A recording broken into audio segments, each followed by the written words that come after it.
Y a-t-il l'ombre de Paul Kagame, le président rwandais, derrière la plainte déposée contre la famille Tshisekedi en Belgique?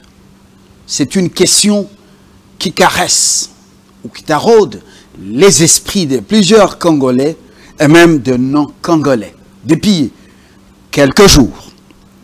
Une plainte qui fait grand bruit ici et ailleurs. Des accusations qui visent la famille et surtout les proches du président de la République, Félix Antoine Tshisekedi Tshilombo. Évidemment, en toile de fond, une question troublante, celle de savoir si le Rwanda est-il en embuscade derrière cette plainte. Dans son numéro de Invité sur votre chaîne, notre magazine, bien sûr, vous plonge au cœur d'une affaire aux ramifications, je dirais, politico-juridiques un peu embarrassantes. Pour en parler, oui, une voix très engagée. Et cette voix, vous l'avez déjà entendue plus d'une fois sur nos antennes. Mais cette voix très engagée est tranchante et souvent dérangeante. C'est elle qui nous a parlé plusieurs fois d'Hippolyte Kanambe, usurpateur, imposé par le groupe de Louis Michel et l'Occident après l'assassinat de Laurent Désiré Kabila. Et cette voix, c'est Anne Gréco, juriste chevronnée et aussi activiste des droits de l'homme, ancienne avocate d'Étienne Tshisekedi, très attachée à la RDC, ancienne avocate d'Antoine Gizenga, paix à leur cendre, ancienne avocate de celui qui est encore vivant, François Lumumba, le fils aîné de Patrice Emery Lumumba. Activiste des droits de l'homme, on l'a découverte dans plusieurs manifestations des Congolais en France, en Belgique, contre les dictatures au pays. Oui, entre vérité juridique, zone d'ombre politique et enjeux géostratégiques, elle nous livre ici son analyse en tant que juriste et activiste des droits de l'homme, mais c'est sans détour. Anne, bienvenue. Oui. La première question, c'est de savoir, est-ce qu'il y a l'ombre de Kagame dans la plainte contre les proches de Tshisekedi? Non, pas seulement, c'est mon analyse, pas seulement Kagame. Il y a aussi les milieux belges qui voient toujours le Congo comme leur Congo belge. Et il faut que 65 ans après, il y ait une coupure entre la Belgique et le Congo. Autrement, nous n'allons jamais nous en sortir. Par exemple, je vois que la plainte a été déposée à Bruxelles, ancienne métropole, enfin capitale de la métropole, qui gérait la colonie congolaise. Je trouve ça exagéré. Les personnes mises en cause sont congolaises.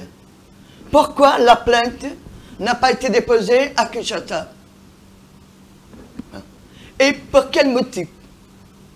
Cet avocat, un confrère belge, qui s'est occupé des dossiers où il était mis en cause dans les assassinats, dans les génocides tutsis, vient aujourd'hui déposer plainte contre la famille Tshisekedi. En effet, vous devez savoir que c'est le président Fachi qui a ouvert, éventré le bois. Il a dit que Kagame n'avait rien à voir dans le pays, dans la RDC. C'est impératif, ça. Un petit pays grand comme la Belgique qui veut prendre mainmise sur un pays qui fait 80 fois à cause des richesses qui sont dans l'est du Congo. Et le fait que le président Fachi ait démontré que les minéraux étaient des minéraux de sang, qu'ils étaient détournés, spoliés par le Rwanda, par Kagame, parce que le Rwanda est une dictature. Il faut que nous arrivions tout à l'heure à parler de ce qui s'est passé après l'attentat du 6 avril 1994. En effet, c'est tout de même le président Fachi qui a dénoncé les minerais de sang. Jamais Kanembe pour Kabila n'apportait cette affaire sur la place publique. Il était le co-auteur de la spoliation des biens du peuple congolais. Et ça, c'est très important. Si aujourd'hui je parle, ce n'est pas pour le président Fachi. Je parle pour le peuple congolais, pour lequel je me bats depuis 40 ans, et pour lequel je rejoins le combat de Tiens Tshisekedi. C'est très important, ça. Alors, l'ombre de Kagame, c'est ces derniers jours. Le Rwanda est une dictature. Comment voulez-vous qu'un président soit élu à 99,02% de la population, quand on sait que la population est composée de Hutus et de Tutsis, et que les Hutus sont majoritaires, contrairement au Burundi. Donc, qu'est-ce que nous pouvons dire? Nous pouvons dire qu'il a été blessé, et il est blessé à mort, parce que Kagame n'a plus du tout la même assise au niveau international. Nous savons que c'est un génocidaire, que c'est l'équivalent, ce n'est plus, de l'Hitler que nous avons subi dans les années 40 à 45. Kagame, c'est l'Hitler africain. Mettez-vous bien ça dans la tête. Et pourquoi il n'y a pas que Kagame? Parce que la Belgique veut toujours avoir la même mise sur la République démocratique du Congo. Et pourquoi? Eh bien, les milieux financiers, les milieux des armes, parce que la Belgique fait aussi des armes, eh bien, ils voient toujours le Congo comme leur Congo belge. C'est un avocat, c'est votre confrère. Oui, c'est votre confrère qui a déposé la plainte. En quoi consiste la plainte elle-même? Vous êtes avocate. Oui, la plainte, il dit que la famille Tshisekedi, 11 membres, je n'ai pas les noms, j'essaie de les savoir, mais je n'ai pas pu, parce que ça s'est passé hier ou avant-hier, et hier, je n'étais pas disponible. Eh bien, ce serait une belle-sœur du président, ce serait certains frères, certains cousins, et même son épouse, Maman Denise. Ça me paraît très gros. D'une part, au niveau du droit. Au niveau du droit, ce sont des personnes congolaises. Aujourd'hui, nous avons des tribunaux qui fonctionnent. Et nous allons mettre en place, nous le mettons déjà en place, l'état de droit. Et c'est très important que si jamais le Rwanda voulait déposer plainte, il fallait qu'elle commence par le Congo. Par la déposer au Congo. Nous n'acceptons plus maintenant la mainmise des pays étrangers, anciennes puissances coloniales. C'est très important. Et je vais vous dire pourquoi. Est-ce que Kagame peut instrumentaliser la justice belge maintenant par cette simple plainte, par cette plainte? Je vais faire le parallèle avec ce qui se passe au Burkina Faso. Au Burkina Faso, la France, c'est une ancienne puissance, la France, du Burkina Faso. La France a réuni les puissances occidentales en Côte d'Ivoire pour renverser le chef d'État, Ibrahim Traoré, avec l'excuse que l'extraction de l'or, eh bien, c'est à des fins personnelles. Mais c'est tout de même incroyable. Cette loi qui a été prise en Allemagne, dans le fameux château de Norvenich, dont je vous ai dit que c'était le siège de la haute finance sioniste mondialiste, l'autre fois, le dernier interview, et qu'est-ce que cette loi, qu'est-ce qu'elle dit? Qu'on peut poursuivre les biens mal acquis. Mais de quel droit une puissance étrangère va poursuivre les biens mal acquis d'un chef d'État ou de la famille d'un autre pays? C'est de l'ingérence. Ce n'est plus le droit des peuples de disposer d'eux-mêmes. Car s'il y a quelque chose qui doit être fait, c'est au niveau de Kinshasa. Ce n'est pas au niveau de Bruxelles. Et ça doit se terminer. Kagame a coupé les ponts avec la Belgique. Mais ça n'empêche pas son avocat, il n'empêche pas son avocat de faire déposer la plainte contre qui? La famille Tshisekedi, pour toucher Félix Tshisekedi, comme quoi il aurait la même mise sur des secteurs miniers. Mais vous savez que c'est la faute de Kanembe, pour Kabila, qu'on a changé la constitution qui doit être réformée. Je me bats pour ça. Et vous le savez, à chaque fois, je vous en parle. Du temps du Mobutu, le sol et le sous-sol appartenaient au peuple congolais, au peuple zaïrois. Aujourd'hui, tout le monde a des carrés miniers. Tout le monde. Kaboun a reçu des carrés miniers. Gang a pris les armes contre le peuple congolais. Vous parlez de Nanga. Nanga. Oui, voilà. Celui qui est à Goma. Et qui a trucidé plus de 10 000 personnes à Goma. Donc, pour des carrés miniers, chacun croit, hein, c'est l'épopée sur la course à l'heure dans le Far West des films américains. Je ne sais pas si vous vous rappelez, les westerns. Eh bien, c'est ça. C'est exactement ça. Mais nous sommes ici au XXIe siècle. Donc, moi, je m'élève contre ce confrère qui a fait une publicité, hein, et qui a mélangé le combat judiciaire avec le combat de l'État rwandais de Kagame. Donc Kagame, là, est en train de l'instrumentaliser. La compétence, moi je te... Non, je dis que Kagame est en train de l'instrumentaliser. La compétence mondialiste. Mais ça, c'est de la blague. C'est de la blague. Ils ont poursuivi le vice-président à Paris de la Guinée équatoriale, Teddy Obiang, pour des biens mal acquis. Mais ils n'ont pas réussi totalement, puisqu'ils sont allés, ils ont dû faire Cobas et même lui attribuer la Légion d'honneur. C'est vraiment schizophrène. Parce que l'Europe, c'est de la folie, ça. Ancienne puissance coloniale, par l'Italie. Et je dis bien ça parce que je suis d'origine italienne et que je n'ai jamais été élevé dans un souci de colonisatrice. Ça, chez nous, c'est pas possible. Nous savons, l'Italie fait d'assez. L'Italie fait d'elle-même. Ce qui fait que nous n'avons pas été des colonialistes. Et c'est dans le peuple italien, ça. Donc, je comprends mal. Mais l'Italie, l'Italie avait de la domination sur Israël. Oui, mais je comprends mal.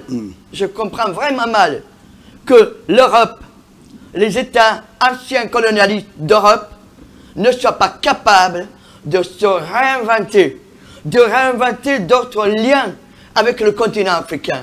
C'est très important, ça.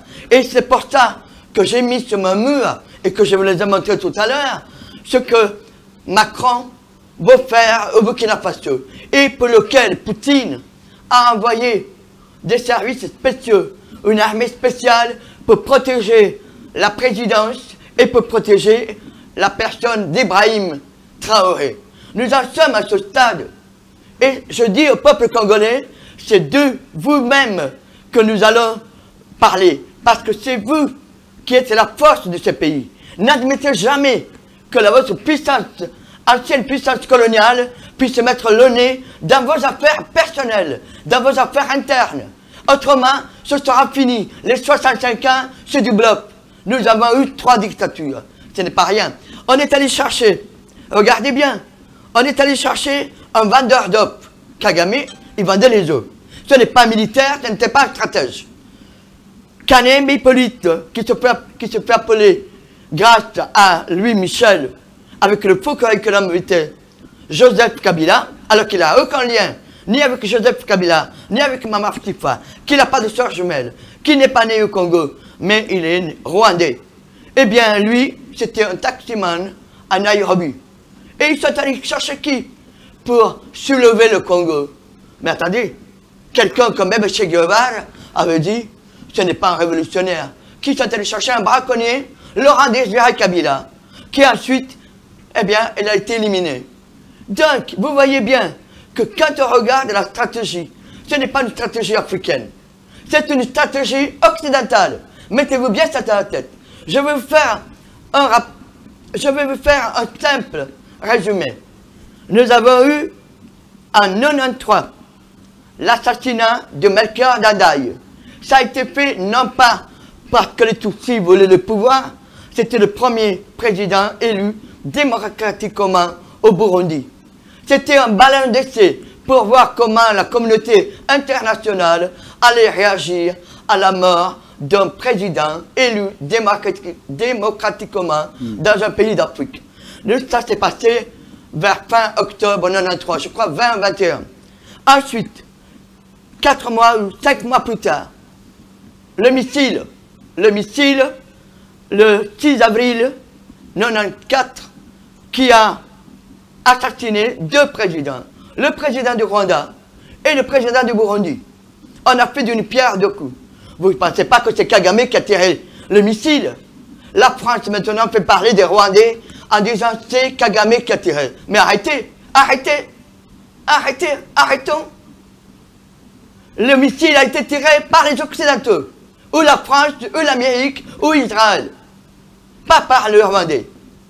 Parce que l'opération turquoise, qui a été commencée avant même d'avoir l'autorisation de l'ONU, en juin 1994, l'opération turquoise n'était pas pour sauver les populations. Elle était pour enlever les indices.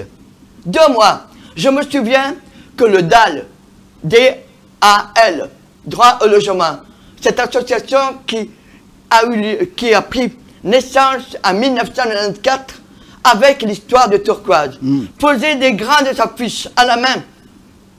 Et j'ai vu ça au mois d'avril, à la gare de l'Est, et moi j'habitais près de la gare du Nord.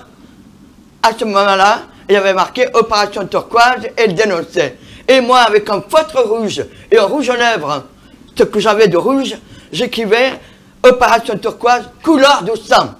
Pour bien dire que c'était quelque chose qui était l'élimination des êtres humains et pas du tout celle de sauver des vies humaines. Mettez-vous bien ça dans la tête. L'opération Turquoise a été une opération qui complétait le génocide. Et le génocide a été un false flag de Kagame, parce qu'ensuite, on a utilisé ça comme on a utilisé ça pour Israël, avec les fours crématoires. À la seule différence, c'est que les fours crématoires, c'était des gens aussi bien homosexuels, communistes, juifs, qui étaient ramassés et détruits de la manière la plus odieuse, sans sépulture. Bon, au Rwanda, c'est la même chose. Et lorsque Kagame a fait le mémorial avec des crânes, comme Pol au Cambodge, mais c'est inadmissible. Et les Occidentaux venaient soutenir, venaient financer Kagame. C'est quand même une escroquerie morale. Alors, ce que je veux vous dire, c'est que la plainte contre la famille Tshisekedi doit être déposée à Kinshasa. Et il y a suffisamment d'avocats à Kinshasa pour défendre la position de ceux qui se disent, soi-disant, lésés par la famille Tshisekedi. Nathalie, ce que moi je veux expliquer par là, c'est que Bruxelles, la Belgique, se rendent complices de cet État. La Belgique, eh bien, si ça continue comme ça, nous allons demander au peuple congolais que le président coupe les liens, parce qu'il est inadmissible qu'elle s'occupe des affaires internes du pays. La justice n'a rien à voir, la justice belge n'a rien à voir. Quand on sait comment s'est passée l'affaire du trou, quand on sait comment les témoins sont tués, quand on sait comme il y a d'autres affaires, l'escroquerie de la banque Sanabert, Bruxelles-Sanabert, eh bien, on sautait, on finit par balayer devant votre porte, parce que vous avez aussi des écuries d'Ojas, et ils sont polluants. Donc, s'il vous plaît, les Belges, commencez par vous occuper de votre pays, et laissez les Congolais prendre leur initiative. Quant à l'avocat Mapin, eh bien, il a confondu, il a fait une tribune contre la politique, contre Tshisekedi. C'est inadmissible, inadmissible. Lorsque moi j'ai fait des dossiers, j'en ai fait. Personne ne savait que j'avais un combat pour le peuple congolais. Je faisais mon dossier, je m'occupais du dossier, avec les faits et le droit.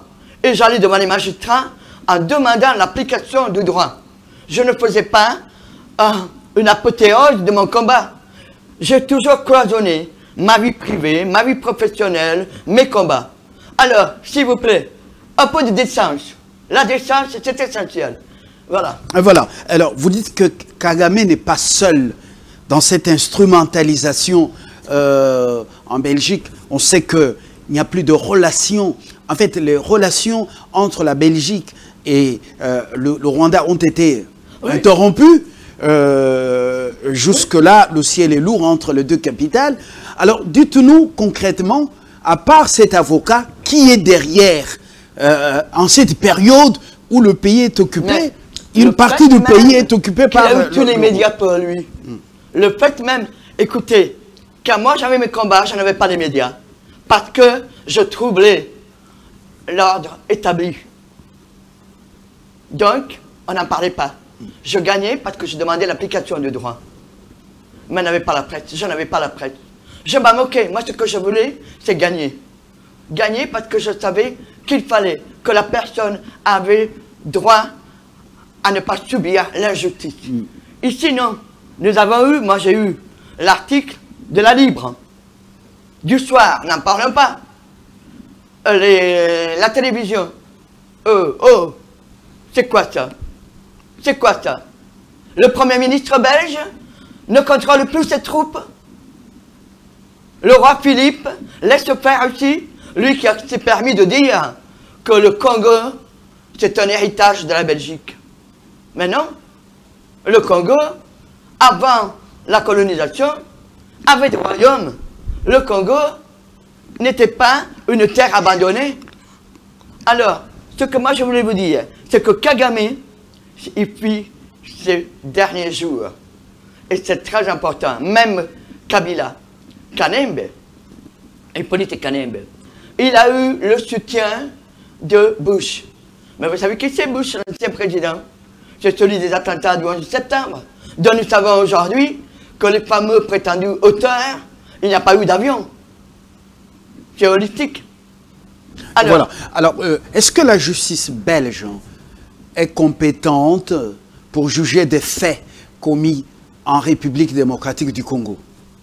Ben, écoutez, je vais y aller bientôt en Belgique, donc j'aurai l'occasion de questionner les personnes que je connais, mais en tout état de cause, les Belges sont manipulés. Vous savez, quand vous lisez, quand vous avez la télé qui vous annonce un titre à la une, qu'est-ce que vous voulez?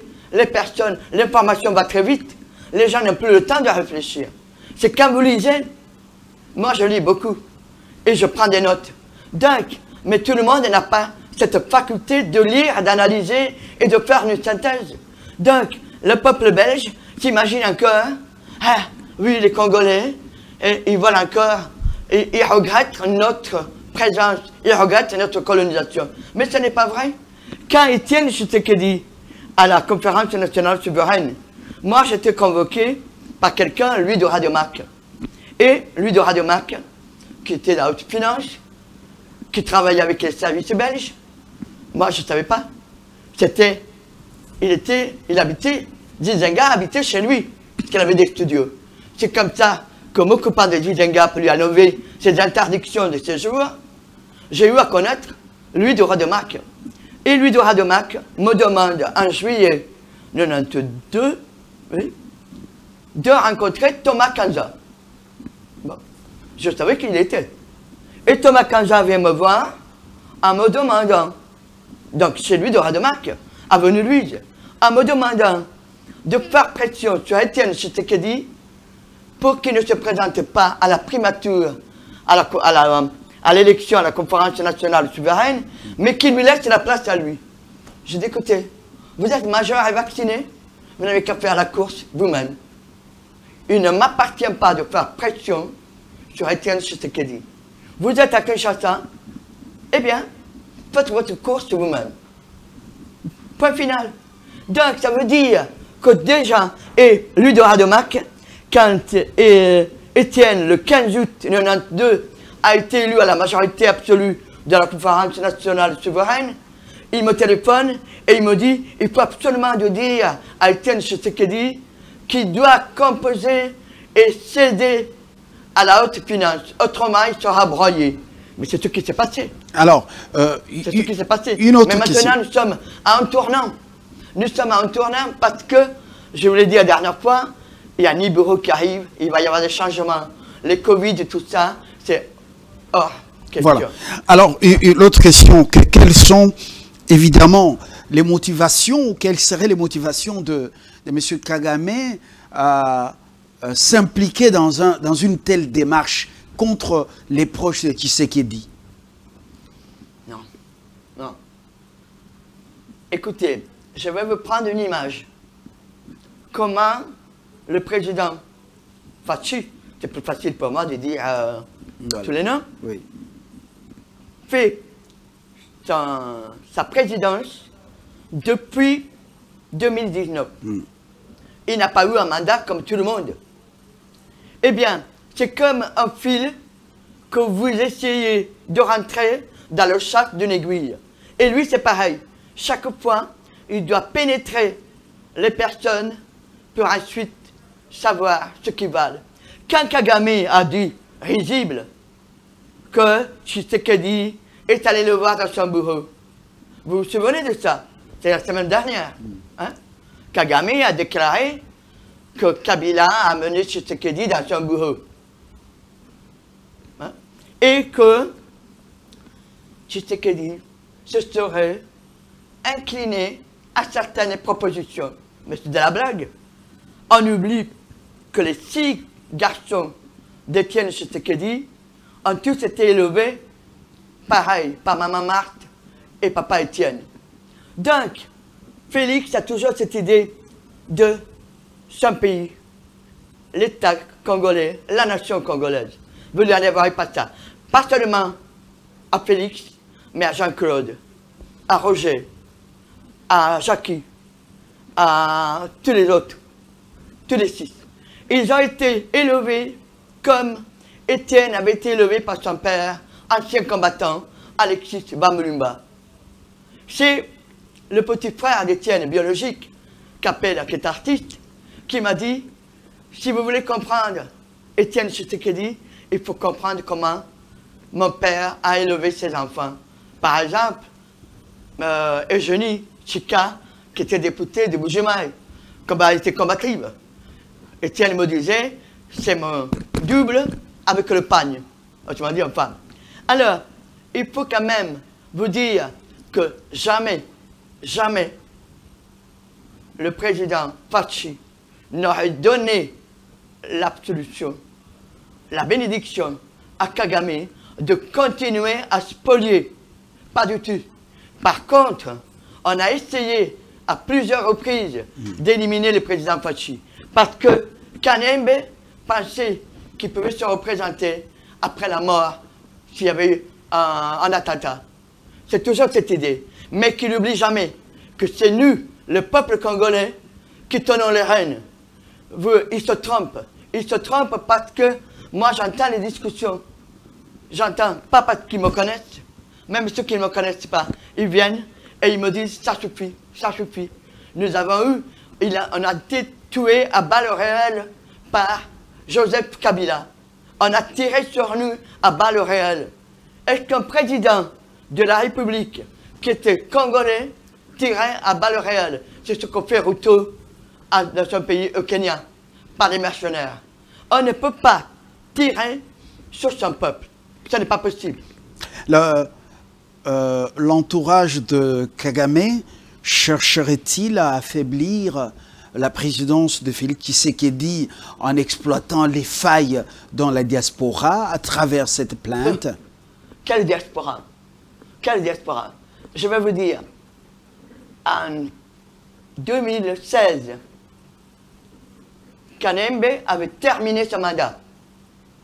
Et nous avons commencé les manifestations. Il y a eu le glissement pendant 2 ans. Mais il y avait tout le monde. La diaspora, c'est quelques individus qui sont allés pour avoir leur image et avoir de l'argent. Quelle image? La diaspora congolaise, mais qu'elle dépose plainte au Congo.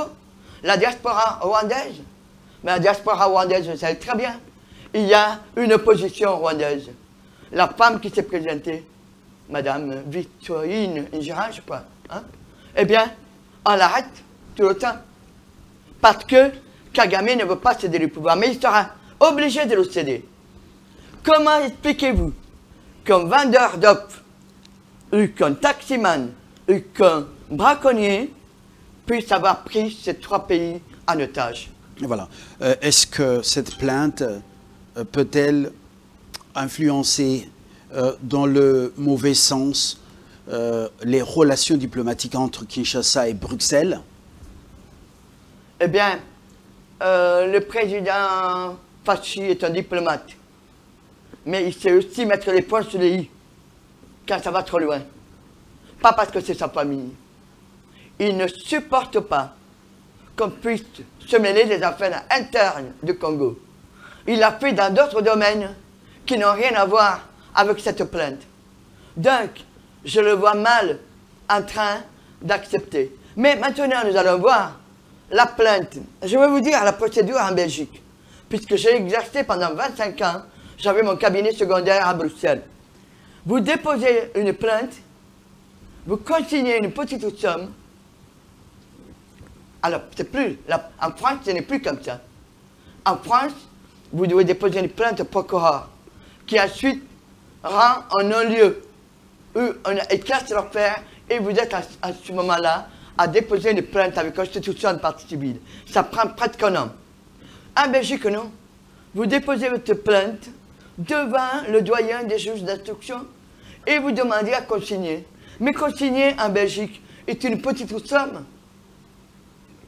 À l'époque où moi j'ai déposé les plaintes, c'était de l'ordre de 2500 francs belges. Hein? Je ne sais pas. Maintenant, ça doit être de l'ordre de 500 euros. C'est pas énorme.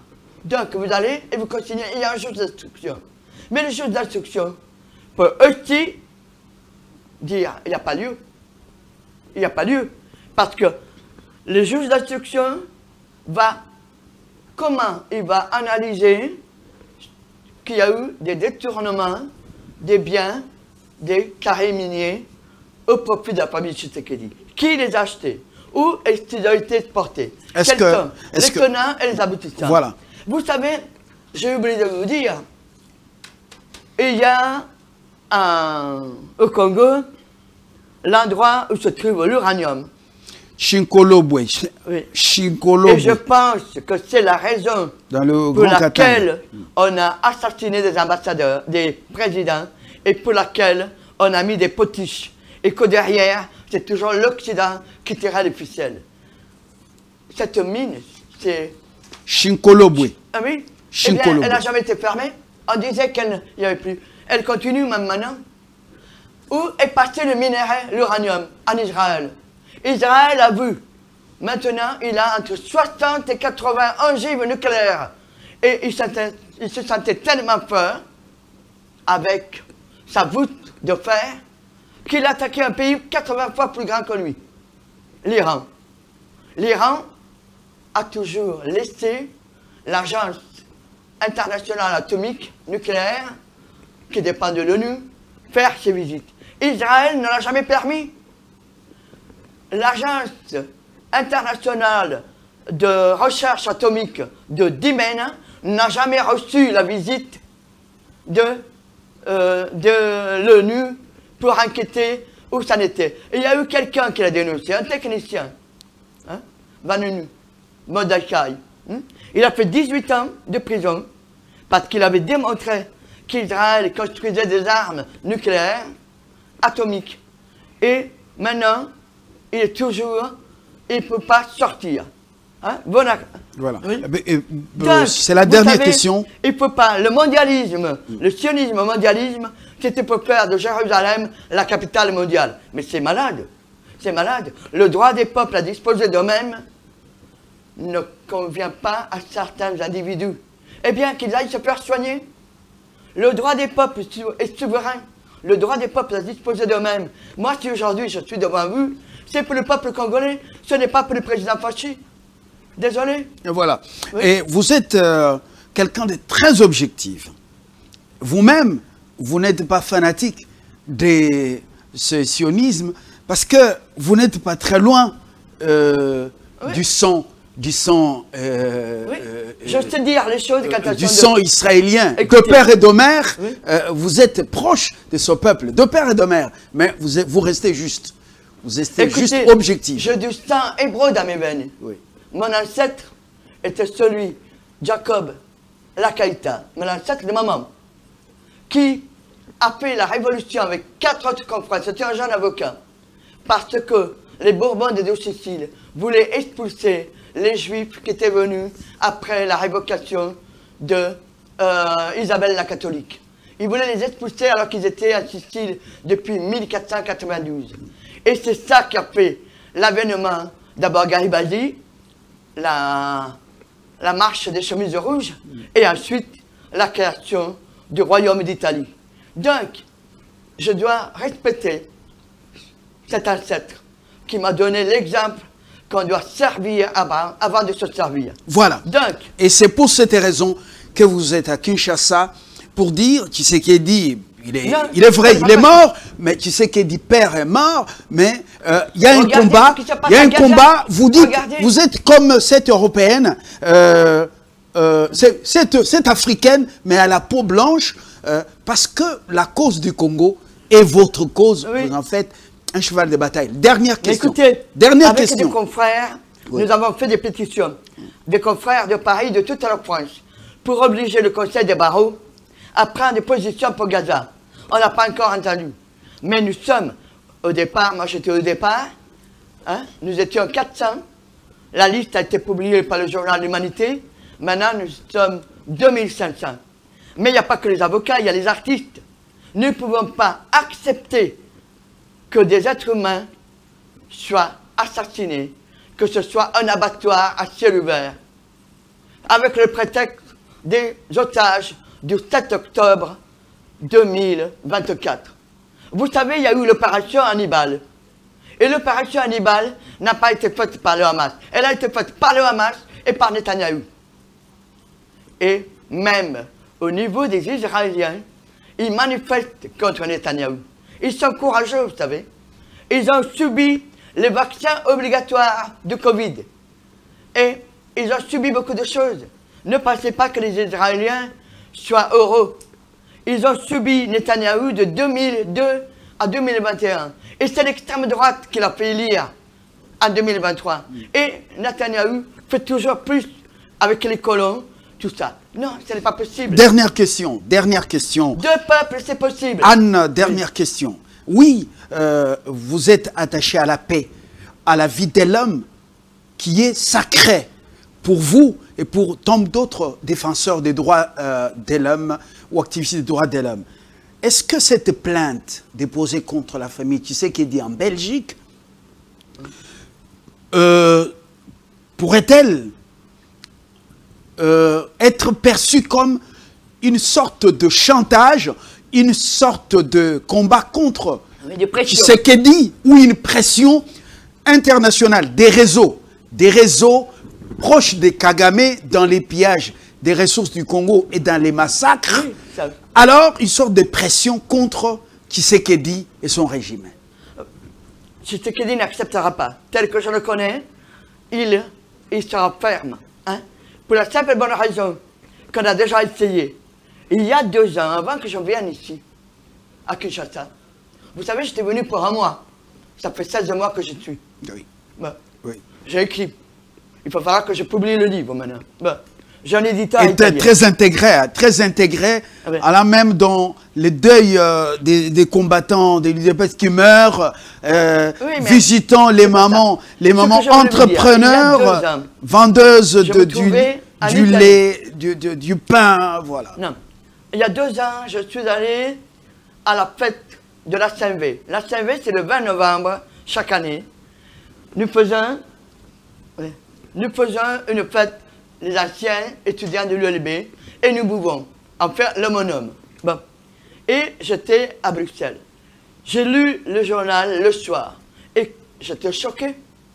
C'est après que j'ai pris la décision de venir. Ça s'est passé en novembre 2023.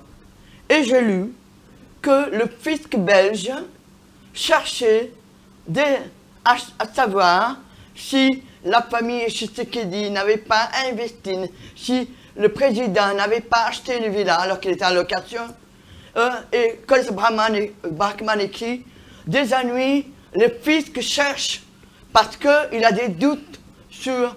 Attendez, où on va là? Les enfants Tshisekedi, les filles, il y en a encore, étudient à Bruxelles. Félix et ses frères ont étudié à Bruxelles quand le père a pris la décision pour la lutte du multipartisme. Ils ont des liens. Ils ne peuvent pas effacer les années où ils étaient dans les écoles flamandes ou wallonnes. Il faut être réaliste. Donc, je dis, là, vous êtes allé trop loin. Trop loin pour Kagame. Kagame, c'est le génocidaire de Tutsis. C'est le génocidaire de 15 millions de Congolais. Dans le 2 août, chaque année, nous commémorons le génocide.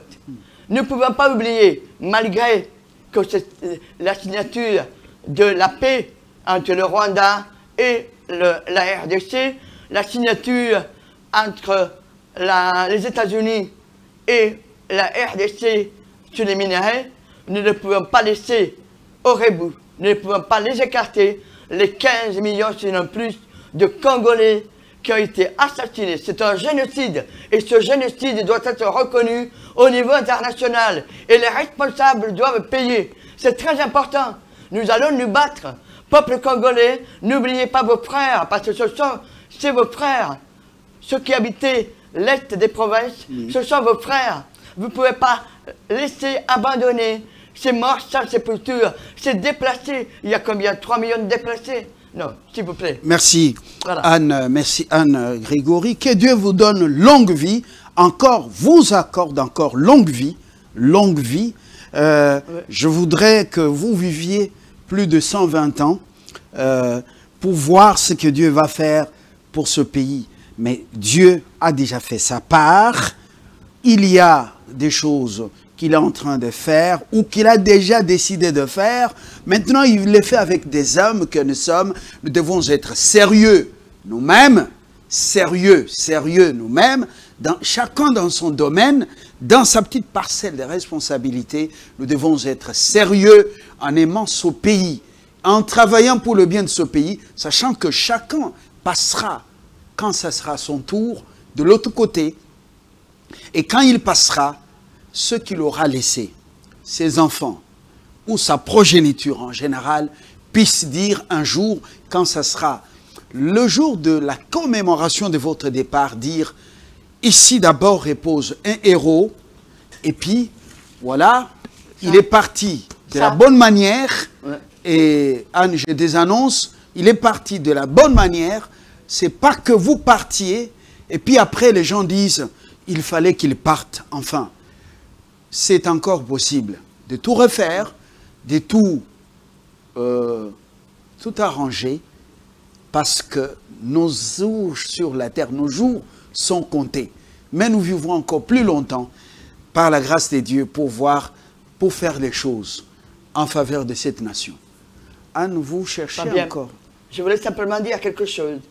J'ai vu passer dans les réseaux sociaux, dans Facebook, un courrier qui a été envoyé à Mobutu en 1981 de 5 personnes congolaises qui voulaient, Banyamulenge, qui c'était déjà, il y avait des Rwandais qui venaient déjà. Hein. Parler de Banyamulenge, c'est ça? Oui. Bon, il n'y a pas de Banyamulenge au pays. Voilà. Et qui demandaient à Mobutu de créer, Congolais. Non, qui demandaient à Mobutu de créer un État avec Goma, Bukavu, tout ça.